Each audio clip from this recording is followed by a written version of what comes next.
Aniocha-Oshimili bani umune mono no bodo Igbo wasumutive guno tekwada fu ya nenu Aniocha-Oshimili omeke nunu umune no na Houston Texas omeke nunu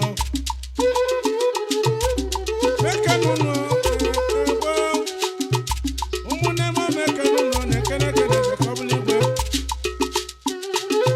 iwe biwe ni wa bono waji no jangu bone pome Aniocha-Oshimili mubenyo mekenunu mune mono na Houston Texas anyekenunu ndioma nedozi obodo wasika obodo anyị ga n'ishu wasika nyoma dịba mma ekele munu na bobi kosamele na dị n'igwe mmeri adike o ụwa bụ konye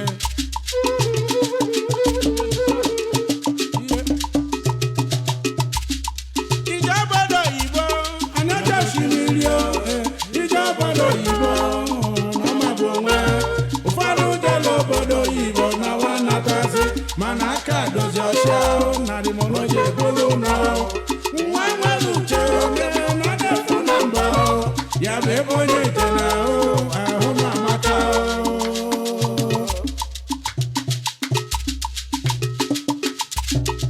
Aniocha-Oshimili banyo nino no bodo Igbo ndi chibutere mano Ozo monya ka de mano agacho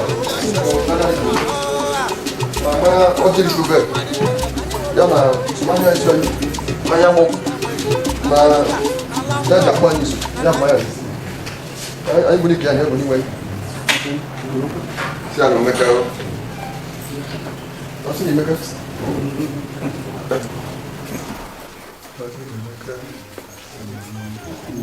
Oji abiano. Obisi neno. Aye ga dikwa no. Izuli maka ga jezu. O fala me ka ba no na wole. O mo ayi no zo jina ni wa ga bia no do. We lu wo no. Alu na fu no banyo. Mo ya di la nyo. Aga shi ko boda nyo. Pe ja ka be na fa Kristi di banya yi.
Sina ifo budani no asowa mukoko mawa kawana awa pankata ya bona wina nya izuena kayema ifo ajuma kayabya ane non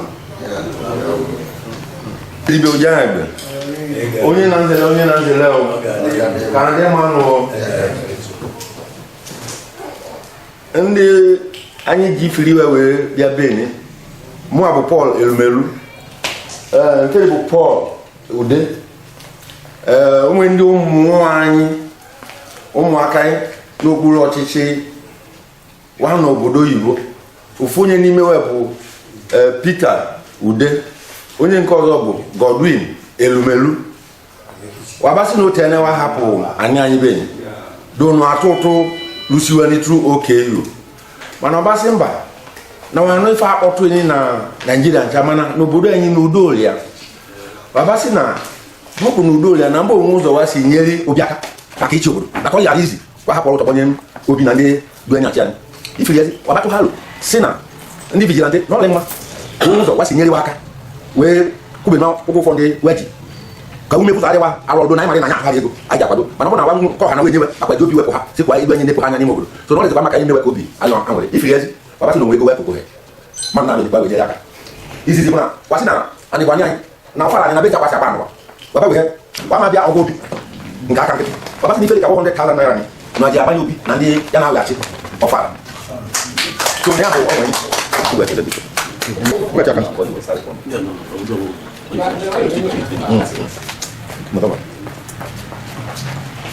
sikwa wee nyere aka maka ikiri ịrụ ọrụ obodo na anyị lahụ ụra na ọfala anyị anyụkwụmanya na were na ji ọ bụ na nke na-ese akparapụ anya maka ọma ife agasị n'obodo iche iche waba nwike rezi ya ife akpọ 800,000 naira sikwa wee akwụbe n'ọgwọ n'ime ọ nwezikwa ike wee ego n'ime wee meme some logistics so ya comprise this 800,000 naira mana ụnụ biko nụ ịmaka obodo si elekọta ilu esikwa nye ya ego ana ibu oke ego na ọfụfụ mana anyị nwee ike rejipụe cash 400,000 o mesịrị awa agwa anyị dị appropriate account anyị ga-akwụte ya isi fube n'ikpo na ọfọ anyị afụfụ anyị ga-transfer the remaining balance ihe gba nwike wee rụmọrụ ka otu si eleni ya bụ obi igwe onye ihe ogene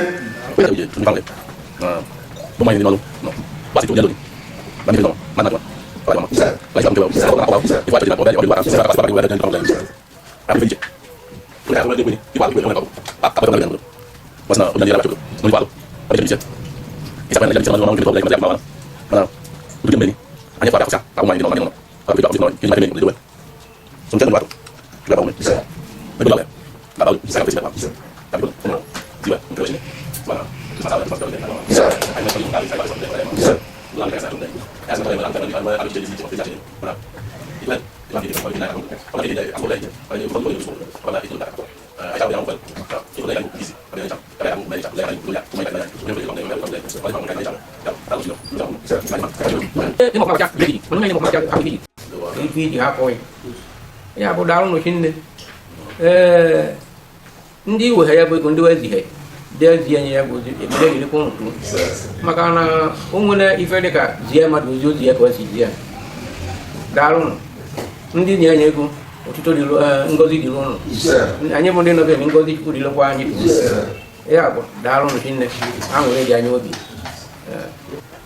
onye nke eke dịkpa ọchịnne bụ Paul Nweluelu ọkwụsịsa agba bije maka ka isi kwado ndị vigilante na onwe ndị si n'obodo Igbo mfraki wee ya ọba gba ya bije na-ekelezikwa ọya bụ Paul were maka ọ bụla aka wee ego na oweti akpa ndị abata na ịfa tanta na ịfa ya mgbe mitin anọ ọsị mgbe ka etinye tana etinye ebe wee tupu ni mụ na vigilante chairman amaka gbasa adị oge nche ife anyị nwere na vigilante numerical sin bụ 15 ma ọsụ na bife up to 20 aba na 15 ka ọsụ na 20 na 15 na-ezuli this year now I got 10,000 naira, which is 150 of almost 100 every month. Better is we have.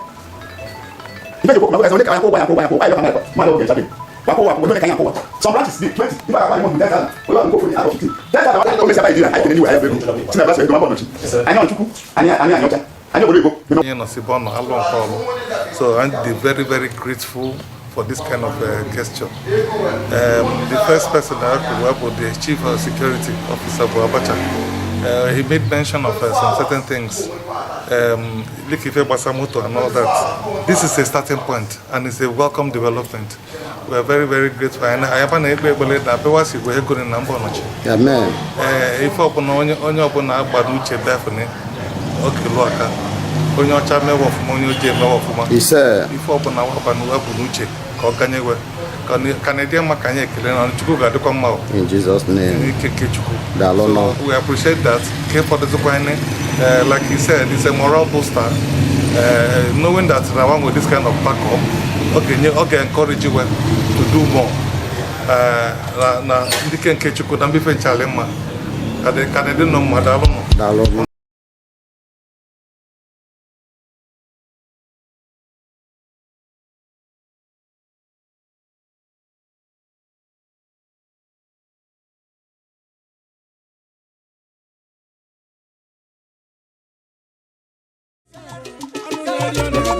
Aniocha-Oshimili ahụ na-amaka. Anụ na-eri n'ebe nye nke onye ọmụgwọ na-enu Aniocha-Oshimili ịlụsa ahụ na-amaka. Aniocha-Oshimili nke ọ bụ ndị ọma njem ọnụ ụwa Aniocha-Oshimili